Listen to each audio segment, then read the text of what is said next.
آج ہمارے نوجوانوں کو جنون کی اشد ضرورت ہے، مگر ان کا وہ جنون جو مثبت راستے پر درکار تھا، وہ جنون اب منفی راستوں کی نظر ہو رہا ہے، جیسے لڑائی جھگڑے میں انتہا، چوری ڈکیتی، قتل و غارت یا غنڈہ گردی وغیرہ۔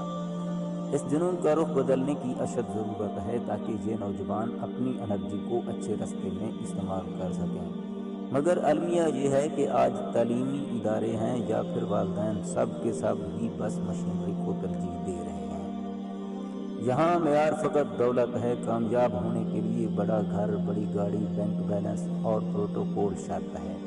جب اس طرح کے معیار ہوتے ہیں تو پھر نوجوان بھی شارٹ کٹ اختیار کرتے ہیں۔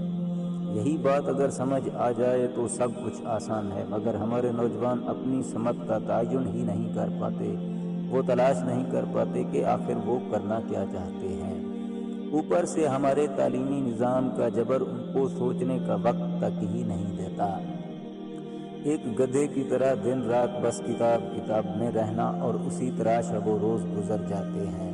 نتیجتاً ڈگری مکمل کرنے کے بعد دھکے ہی ان کا مقدر بنتے ہیں۔ پھر اگر جاب مل بھی جائے تو وہی گدھے کی طرح دن رات کی سٹریس۔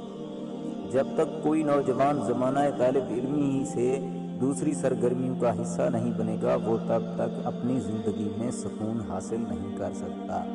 کم عمری سے ہی ذمہ دار ہو جانا بڑھاپے یا جوانی میں فائدہ مند ثابت ہوتا ہے۔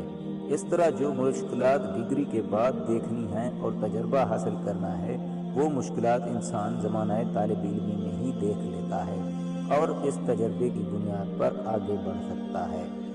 یہ جنون ہی ہے انسان کو کچھ کرنے کے قابل بناتا ہے۔ اسی طرح مختلف لوگوں کے مختلف تجربات ہیں، جس میں لوگوں نے اسی جنون کی وجہ سے بہت کچھ ایسا کر دکھایا جو لوگوں کی نظر میں ناممکن تھا۔ جنون کی چنگاری اگر پیدا ہو جائے تو پھر منزل تک رسائی بہت آسان ہو جاتی ہے۔ تنقید کو طاقت بنا لیا جائے تو آگے بڑھنے اور منزل تک پہنچنے میں آسانی ہوتی ہے، ورنہ یہ تنقید برداشت نہ ہو تو بری طرح سے گراتی ہے انسان کو۔ نیورو لنگوسٹک پروگرامنگ کے مطابق اگر کوئی ایک انسان کوئی کام کر سکتا ہے تو پھر کوئی دوسرا انسان بھی یہ کام کر سکتا ہے۔ آپ اپنے پرانے خیالات کو ختم کر کے نئے خیالات پیدا کر سکتے ہیں۔